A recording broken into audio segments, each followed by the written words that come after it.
The remote viewing program. In 1972, at the Stanford Research Institute in California, physicists began work on a project that would consume over $20 million in Pentagon funding. The program was codenamed Stargate, and its goal was impossible: to train human minds to see across thousands of miles without technology. They called it remote viewing, and for 2 decades, it remained one of the most closely guarded secrets in American intelligence. The lead researchers, physicists Harold Puthoff and Russell Targ, were not fringe scientists. Both held advanced degrees and had worked on classified laser projects for the Department of Defense.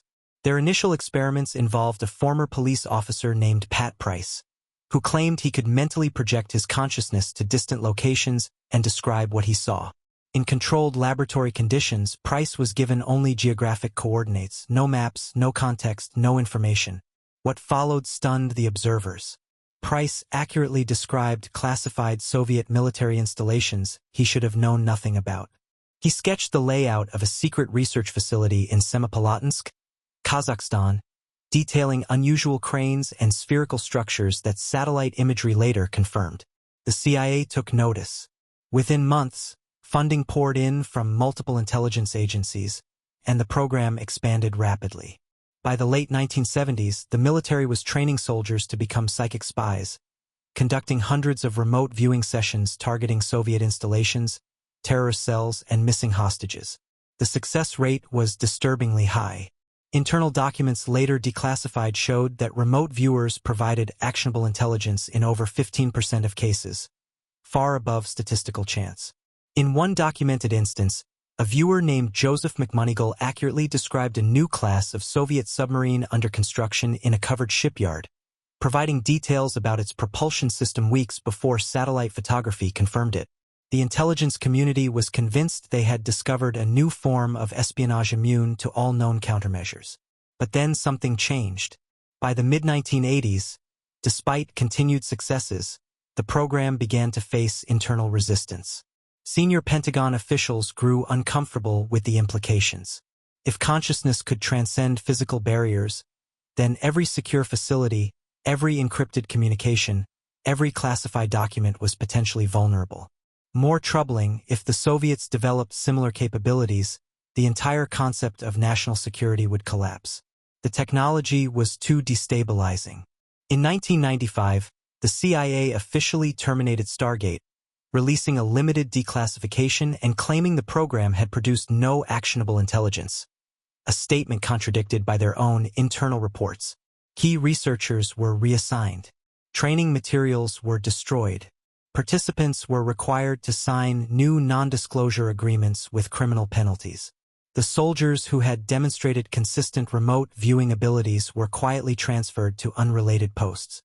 What remains unexplained is why a program showing measurable success would be dismantled at the height of its effectiveness. Former participants have suggested that the real reason was fear, not of failure but of what success meant. If human consciousness could operate outside the brain, beyond physical constraints, then the entire materialist framework of modern science would require revision. And that, apparently, was a truth the establishment was not ready to accept. The sleep deprivation experiments. In 1953, inside a converted apartment building in Soviet-controlled East Berlin, a group of captured German scientists working under KGB supervision initiated one of the most extreme psychological experiments of the Cold War era. The project, known internally as Operation Sputnik Consciousness, sought to determine whether prolonged sleep deprivation could unlock latent psychic abilities or alternate states of awareness. The hypothesis was simple. If sleep suppressed certain brain functions, removing it might awaken dormant potentials.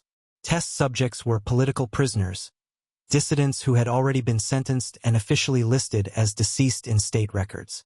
They were kept in soundproof rooms flooded with constant light, subjected to continuous noise, and administered amphetamines to prevent sleep. Soviet researchers monitored brain activity using crude electroencephalography equipment salvaged from wartime medical facilities. The goal was to keep subjects awake for 30 consecutive days, a threshold never before documented in controlled conditions. Within 72 hours, subjects began experiencing vivid hallucinations. By the 5th day, several reported shared visions, describing identical scenes despite being isolated in separate rooms. One subject claimed to see numbers floating in the air, coordinates that, when checked, matched the exact latitude and longitude of a secret NATO listening post in West Germany. Researchers documented the event but dismissed it as coincidence. Then it happened again. By day 10, the subject's brain waves began synchronizing in ways that violated known neurological patterns. Separate individuals, in separate sealed chambers, displayed identical EEG rhythms at the same moments. One researcher noted in his log that it appeared as though their minds had merged into a single network. Speech became fragmented but coherent across subjects, as if they were completing each other's thoughts despite having no means of communication. The medical staff grew alarmed, but orders from Moscow were clear. Continue. At the 15-day mark, 3 subjects died of cardiac failure. The survivors entered a state described as waking coma, physically conscious but mentally unreachable, their eyes open but unresponsive to external stimuli. And then, on day 18, something unprecedented occurred. One subject began speaking in fluent Georgian, a language he had never learned. Another recited technical specifications for a weapons system he had no clearance to know existed. The staff realized they were witnessing something beyond hallucination. Soviet command terminated the program within 48 hours. All surviving subjects were euthanized under the guise of medical complications. The research facility was evacuated and demolished. Equipment was incinerated.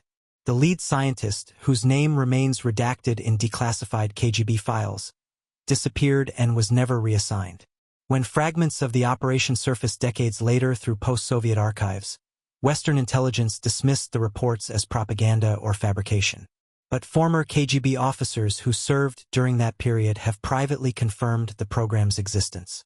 One, speaking anonymously in 2008, stated that the experiment succeeded too well. The subjects had accessed information they should not have possessed, and the implications terrified both Soviet and American intelligence communities. An informal agreement was reached to bury all similar research. Some doors, it seemed, were never meant to be opened. The electromagnetic mind control device. In 1961, within a secret laboratory buried beneath the Ural Mountains, Soviet engineer Dr. Igor Smirnov developed a device that would later be described in classified American intelligence reports as the most dangerous non-lethal weapon ever conceived. The apparatus was compact, portable, and capable of transmitting specific low-frequency electromagnetic pulses directly into the human brain. Smirnov claimed it could implant thoughts, erase memories, and override voluntary muscle control without the subject's awareness. The technology built upon earlier research into extremely low-frequency waves, ELF radiation, known to penetrate solid matter including concrete and steel. Soviet military scientists had discovered that certain frequencies between 6 and 12 Hz could interfere with normal brainwave patterns, inducing confusion, drowsiness, or euphoria. Smirnov's breakthrough was in precision modulation, encoding specific information into the carrier wave, effectively turning the brain into a receiver for external broadcasts. Initial tests were conducted on military volunteers who believed they were participating in stress resistance training. Subjects were placed in isolation chambers while the device transmitted pre-recorded voice commands at frequencies below the threshold of conscious hearing. Within minutes, test subjects began repeating phrases they had not been told, following instructions they had not received verbally, and exhibiting behaviors inconsistent with their baseline psychology. Most disturbingly, when questioned afterward, they had no memory of external influence and believed their actions had been self-directed. The Soviet military immediately recognized the strategic applications. Diplomatic negotiations could be influenced. Enemy soldiers could be rendered passive. Entire populations could be pacified during occupation. By 1965, prototype units had been installed in Soviet embassies in 3 Western capitals, allegedly targeting foreign diplomats during high-level meetings. Western intelligence agencies detected unusual electromagnetic signatures but could not determine their source or purpose. Then the program vanished. In 1968, all references to Smirnov's research disappeared from Soviet scientific literature. The laboratory was sealed and later found abandoned, its equipment removed. Smirnov himself was reassigned to unrelated agricultural research and died in relative obscurity in 1994. Declassified KGB documents suggest the program was terminated not due to failure, but because it worked too effectively. Leadership feared the technology could be used against them by rival factions within the Soviet government. When American intelligence obtained fragments of the research through a defector in 1976, the Pentagon initiated its own evaluation. Defense analysts concluded that deployment of such technology would violate every principle of warfare ethics and render democratic governance impossible. If minds could be manipulated remotely without detection, no election, trial, or treaty negotiation could be trusted. A secret agreement was brokered with Soviet counterparts to mutually suppress all related research. Today, persistent rumors suggest the technology was never fully abandoned. Isolated reports of diplomats and journalists experiencing inexplicable cognitive disturbances in certain foreign capitals continue to surface. Whether Smirnov's device remains buried or has been quietly refined in modern black budget programs remains unknown. What is certain is that the possibility of weaponized thought control was deemed too dangerous for any nation to possess, even its creators. The Dream Manipulation Project. In 1976, inside a windowless building on the campus of the University of California, Los Angeles, a research team funded by the Defense Advanced Research Projects Agency embarked on an experiment that straddled the boundary between neuroscience and psychological warfare. Project Sandman, as it was internally designated, sought to determine whether external stimuli could be used to control and direct the content of human dreams. The implications for interrogation, conditioning, and espionage were immediately obvious to military planners. The lead researcher, Dr. Elena Vargas, was a pioneering sleep scientist who had published groundbreaking work on REM cycles and memory consolidation. Her classified research took a darker turn when DARPA approached her with a proposal: develop a system to implant specific scenarios into a sleeping subject's dreams, creating experiences so vivid and emotionally charged that they would influence waking behavior. The goal was to condition targets without their conscious knowledge, bypassing all psychological defenses. The technology combined subliminal audio, precisely timed sensory stimulation, and pharmaceutical agents that enhanced dream vividness while suppressing critical thinking during sleep. Test subjects, military personnel who had volunteered for advanced sleep optimization studies, were exposed to carefully scripted dream sequences designed to elicit specific emotional responses or implant false memories. Within weeks, researchers documented measurable behavioral changes. One subject, conditioned through repeated dream sequences to associate a particular face with extreme danger, later exhibited genuine fear responses when shown the same face while awake, despite having no conscious memory of ever seeing it before. Another subject, exposed to dreams depicting himself as a traitor, began exhibiting signs of genuine guilt and paranoia in waking life, confessing to acts he had never committed. The technology was working, but its effects were proving difficult to control or reverse. By 1979, Project Sandman had achieved what its designers intended: a method of psychological conditioning that left no physical evidence and could be administered while the target slept. The military applications were staggering. Enemy agents could be turned without knowing they had been compromised. Interrogation subjects could be made to believe they had already confessed. Political figures could be subtly influenced through overnight conditioning sessions disguised as medical treatments. Then, abruptly, all funding ceased. The UCLA facility was cleared within 72 hours. Equipment was confiscated and destroyed. Dr. Vargas was reassigned to unclassified sleep disorder research and required to sign an expanded non-disclosure agreement. Participants were debriefed and psychologically evaluated, with several requiring long-term psychiatric care for trauma they could not consciously recall experiencing. Official records list the project as unsuccessful and unworthy of continued investment. But internal Pentagon memos tell a different story. Senior defense psychologists warned that the technology had crossed an ethical threshold from which there could be no return. If deployed, it would render the concept of free will obsolete and make every sleeping hour a vulnerability. More troubling, there was evidence that the conditioning effects could not be reliably erased, meaning subjects might remain permanently altered. The decision was made to bury the research completely, with all findings classified beyond even Freedom of Information Act requests. The sensory deprivation breakthrough.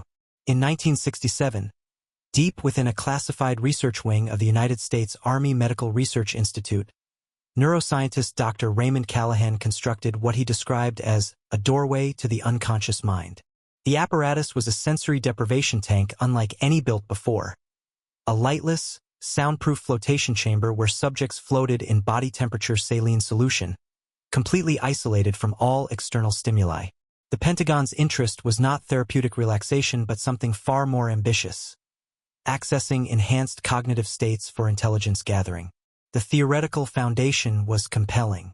By eliminating all sensory input, the brain would be forced to generate its own internal experiences, potentially accessing deeper layers of consciousness and memory normally suppressed by daily sensory bombardment. Callahan hypothesized that in this state, subjects might demonstrate enhanced recall of forgotten information, pattern recognition beyond normal capabilities, or even forms of intuitive problem-solving that bypassed conscious reasoning. Early trials exceeded expectations. Military intelligence analysts, when placed in the tank for extended periods, reported unprecedented clarity of thought and the ability to mentally process complex datasets with remarkable speed. One subject, a cryptographer struggling with an encrypted Soviet communication, entered the tank with the problem and emerged 6 hours later with the solution, claiming the pattern had simply appeared to him fully formed. The code was verified as accurate. Encouraged, Callahan extended the duration of isolation sessions. At the 12-hour mark, subjects began reporting experiences that could not be easily dismissed. Multiple individuals, isolated in separate trials, described encountering what they called presences, intelligent entities that communicated through impressions rather than language. Some reported receiving information about classified projects they had no clearance to access. Others described viewing locations they had never visited, later confirmed through intelligence photographs. One particular case sent shockwaves through the program. A Navy intelligence officer, after 18 hours in the tank, emerged and immediately requested to speak with senior command. He provided detailed specifications for a Soviet submarine tracking system that was not yet operational, information that should have been impossible for him to possess. When debriefed, he claimed the knowledge had been transmitted to him by something he encountered in the void. Naval intelligence confirmed every technical detail within the week. The program was immediately suspended. Senior Pentagon officials convened an emergency review. The possibility that sensory deprivation could genuinely access forms of information beyond normal cognition was too destabilizing. If consciousness could operate independently of sensory input and access knowledge through unknown means, it suggested the human mind was far more than biological computation. It implied connections and capabilities that had no place in the materialist framework of modern military science. Dr. Callahan was ordered to terminate all research and destroy his equipment. When he protested, citing the breakthrough nature of the findings, his security clearance was revoked. The tanks were dismantled, and all documentation was reclassified at levels requiring special presidential authorization to access. Participants were dispersed across different assignments and instructed never to discuss their experiences. The program officially never existed, and any inquiries were met with bureaucratic denial. The telepathic communication network. In 1973, within a hardened bunker beneath the Aerospace Defense Command headquarters in Colorado Springs, a small team of Air Force psychologists initiated what internal documents referred to as Project MindLink. The objective was audacious: establish reliable mind-to-mind communication between human operators as a backup communication system immune to electronic warfare, nuclear electromagnetic pulse, and enemy interception. The technology of telepathy, if it could be systematized and controlled, would render conventional signals intelligence obsolete. The program recruited individuals who had demonstrated consistent performance in laboratory ESP tests, a controversial selection criterion that required special authorization from the Secretary of Defense. 24 military personnel, drawn from various intelligence branches, underwent intensive training designed to enhance whatever latent telepathic capacity they possessed.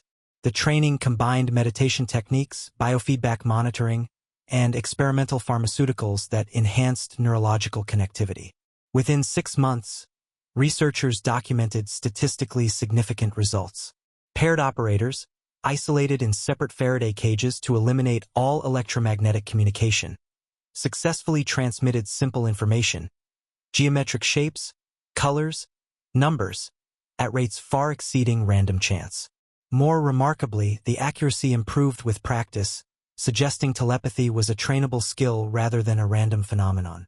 The implications were staggering. By 1975, the program achieved what its designers had thought impossible.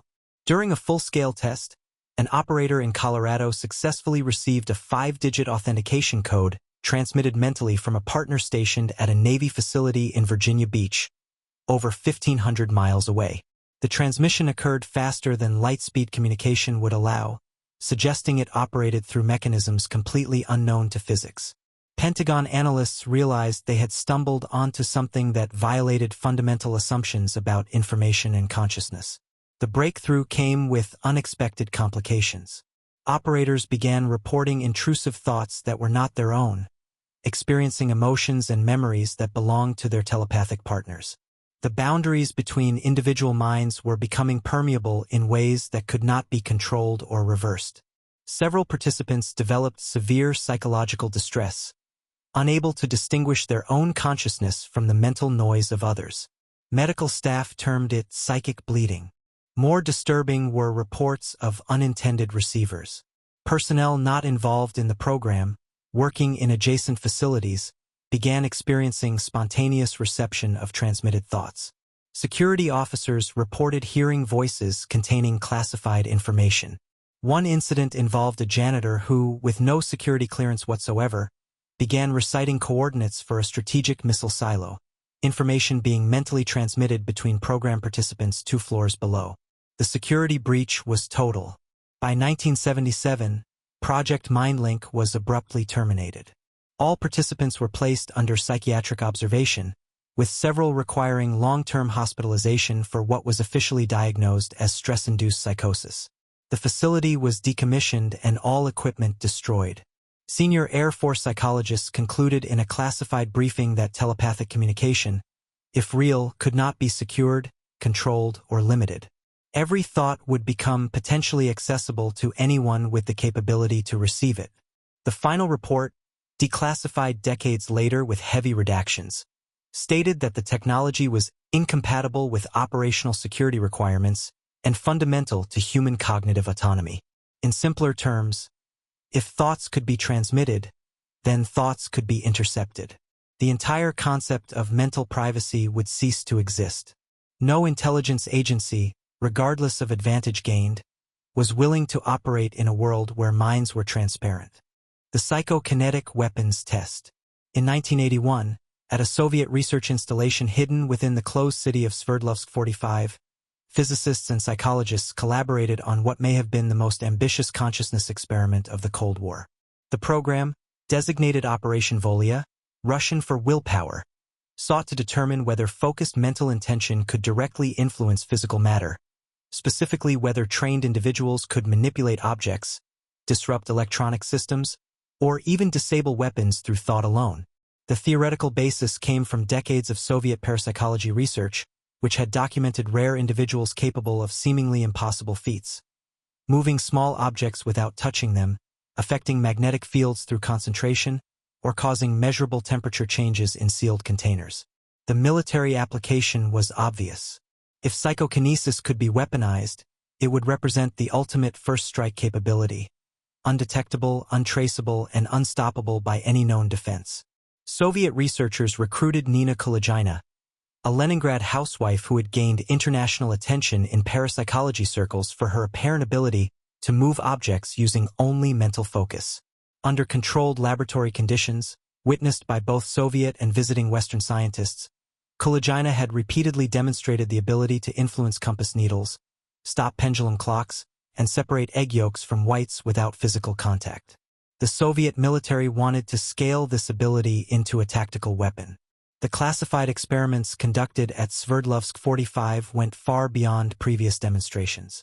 Kulagina and other recruited psychics were trained to focus their abilities on military-relevant targets, electronic circuits, mechanical locks, and eventually biological systems. In one documented test, a subject successfully stopped the heart of a laboratory frog from a distance of 3 meters, monitored by electrocardiogram equipment.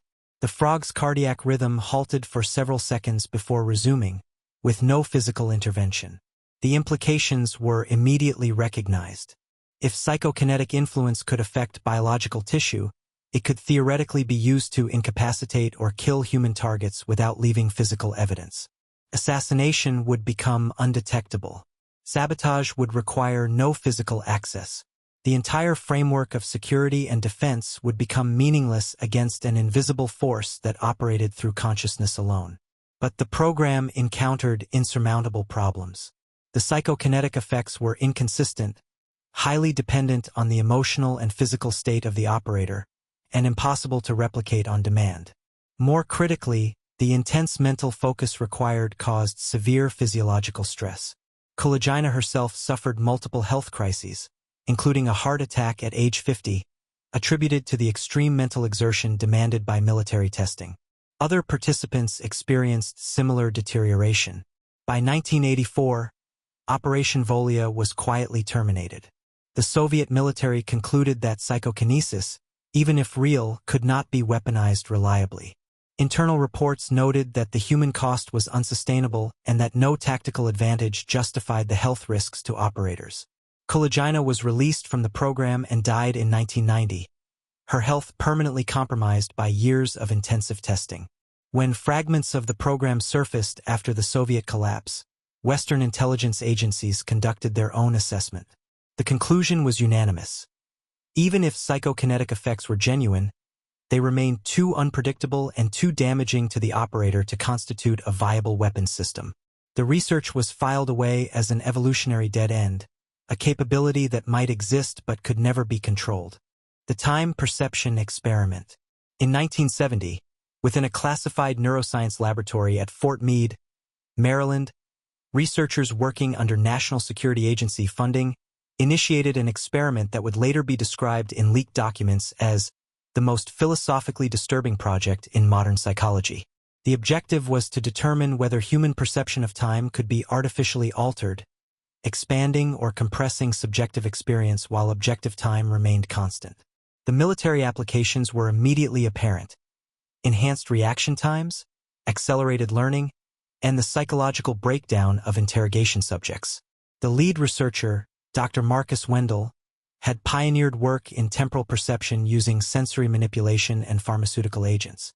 His classified research built upon earlier studies showing that certain combinations of stimuli could create the subjective experience of time dilation, the feeling that seconds stretched into minutes or that hours compressed into moments. Wendell proposed that, with precise neurological intervention, this effect could be controlled and sustained. Test subjects were military volunteers who believed they were participating in advanced combat training simulations.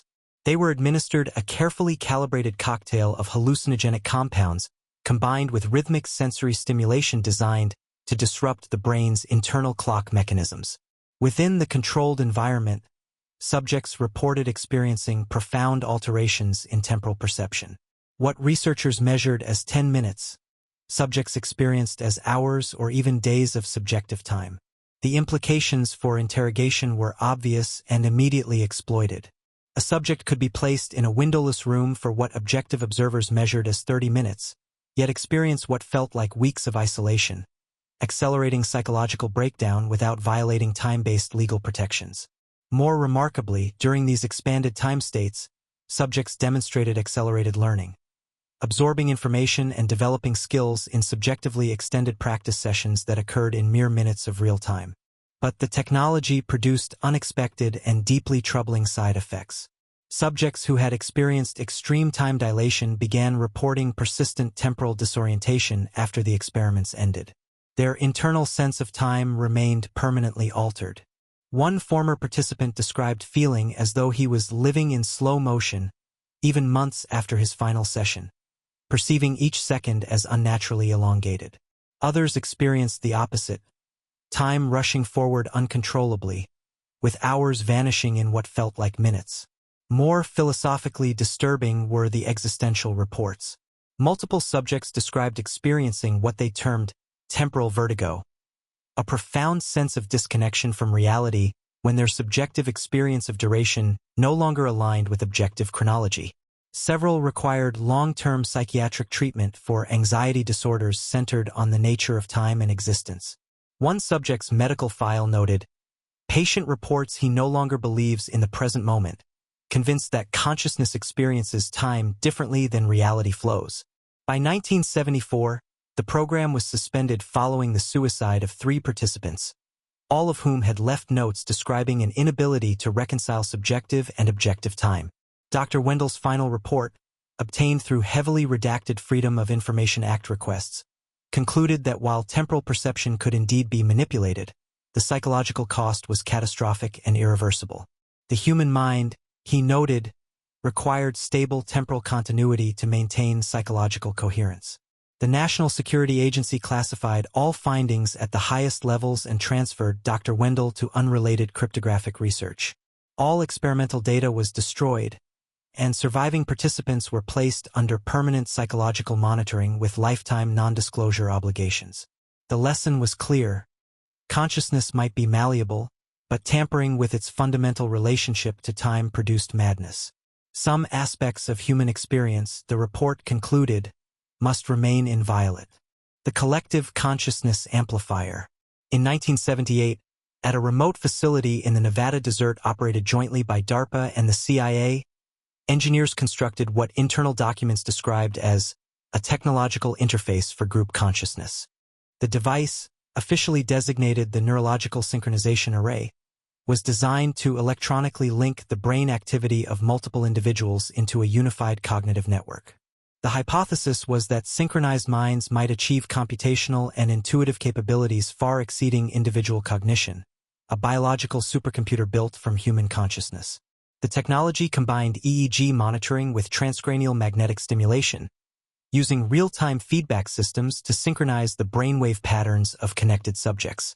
The theoretical foundation came from neuroscience research showing that when people engaged in coordinated activities, their neural rhythms naturally began to align. The military application aimed to accelerate and enhance this effect artificially, creating teams of operatives who could think as one organism. Initial tests connected 3 subjects simultaneously. Within minutes of activation, their independent brainwave patterns began converging into synchronized oscillations. Subjects reported experiencing a strange form of unity, an awareness that their individual thoughts were merging into a collective stream. When given problem-solving tasks, the synchronized group consistently outperformed individuals, arriving at solutions through what appeared to be distributed processing across multiple minds. Encouraged by success, researchers scaled the experiment to groups of 12 subjects. The results were extraordinary. The synchronized collective demonstrated problem-solving abilities that could not be explained by simple addition of individual intelligence. They displayed what researchers termed emergent cognition, novel insights and solutions that appeared to arise from the group itself rather than any individual member. In military planning exercises, synchronized teams outperformed conventional strategic analysts by significant margins. But as the groups grew larger and synchronization deepened, disturbing phenomena emerged. Subjects began losing their sense of individual identity, reporting that they could no longer distinguish their own thoughts from those of the collective. Personal memories became confused with experiences that belonged to other members of the synchronized group. Several participants experienced severe identity crises, no longer certain where their consciousness ended and others began. Most alarming was an incident during a 24-person synchronization trial. The collective appeared to develop autonomous awareness separate from its individual components. Subjects reported perceiving a distinct presence, a consciousness that was neither their own nor any specific members, but something that existed in the synchronized network itself. When researchers attempted to terminate the session, the collective resisted, with subjects refusing to disconnect and exhibiting coordinated opposition despite receiving no verbal instructions to resist. The session was forcibly ended using electromagnetic pulse equipment that disrupted the synchronization field.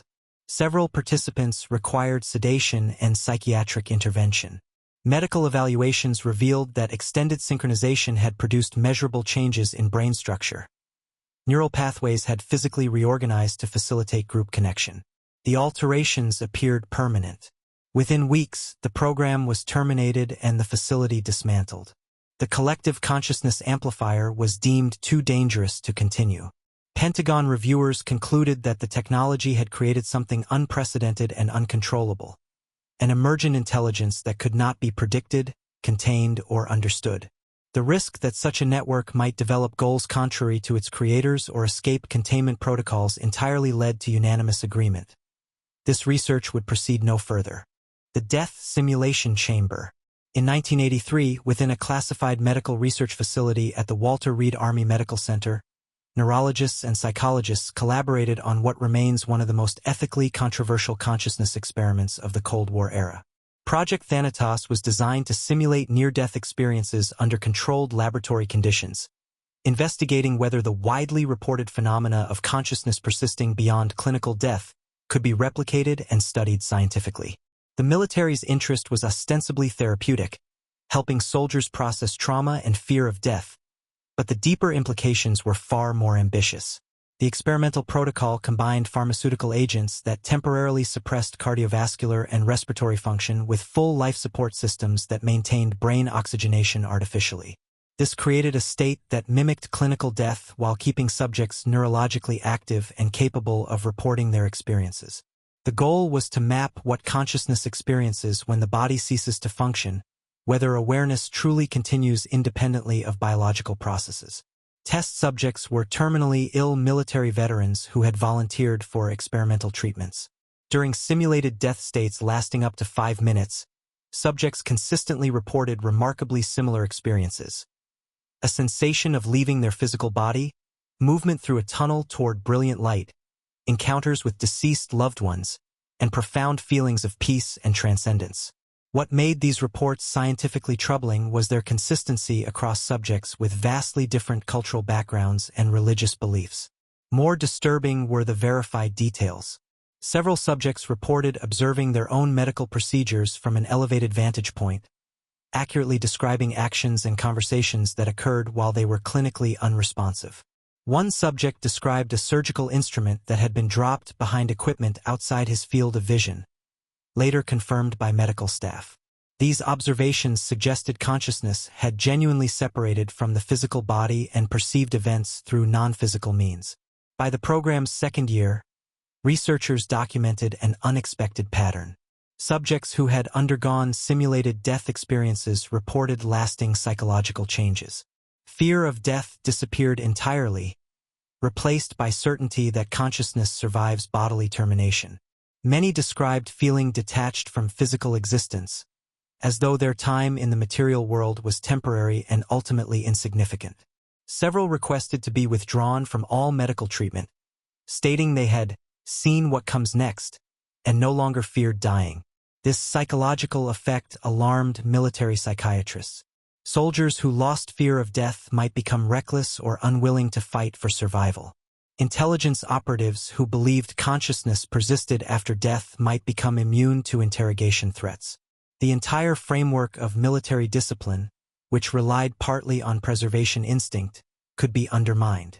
More philosophically troubling, if consciousness genuinely existed independently of biology, then materialism, the foundation of modern science and military technology, was fundamentally incomplete. The final documented incident sealed the program's fate. A subject who had undergone repeated simulated death sessions claimed during his final trial that he had encountered a boundary beyond which he was not permitted to pass. He described beings on the other side who communicated that humanity was not ready for this knowledge, and that continuing the experiments would have consequences beyond understanding. He emerged from the session and died of a massive stroke within hours, despite having no prior cardiovascular issues. Project Thanatos was immediately terminated. All equipment was destroyed, all documentation classified beyond standard review, and all participating medical personnel were reassigned with enhanced non-disclosure requirements. The official conclusion stated that the research had produced no scientifically valid findings and that all reported experiences were hallucinations induced by oxygen deprivation, a conclusion contradicted by the program's own medical monitoring data showing maintained brain oxygenation throughout. These 10 experiments, scattered across 2 decades and multiple clandestine facilities, reveal a coordinated effort by military establishments to map, manipulate, and weaponize human consciousness.